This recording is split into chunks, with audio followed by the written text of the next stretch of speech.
In this climate anyway, in this cool temperate climate, plants have adapted mechanisms for winter so that they aren't damaged by the winter. I mean, evergreen plants which retain their leaves start hardening off due to changing light conditions that start occurring, back in even September, October.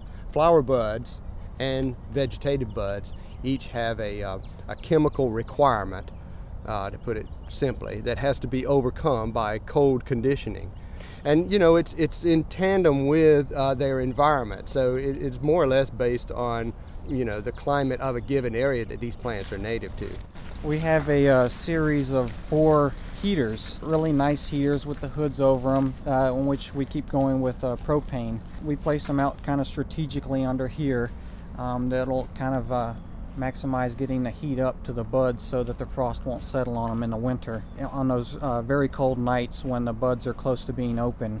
We play it all by eye. We just kind of come out here and know about the time that all this stuff would need to be protected. At night, there's a few nights that it gets down just around freezing or a little bit below when the buds are getting ready to flower, come out. They stay up in the Anderson house office and they come down and check on the heaters during the night.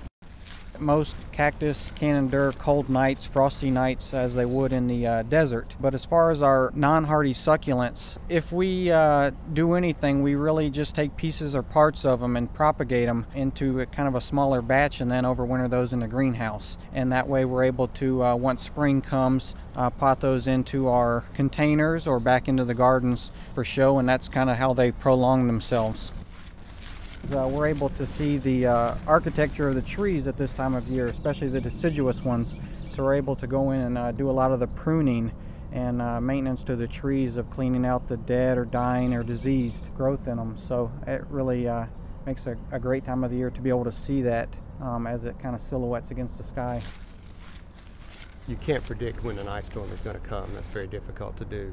I mean, maybe you get a couple of days advance notice that one is threatening, but generally speaking, you don't predict ice storms or big snow events too much in advance. So about the only advanced planning that I know we can do is just good silviculture, keeping plants in good shape, pruned well, able to withstand as much as they can, the load of ice or snow or whatever.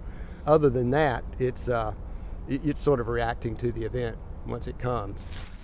There's a lot of the hardy water lilies which we're able to just cut back and leave in the pond.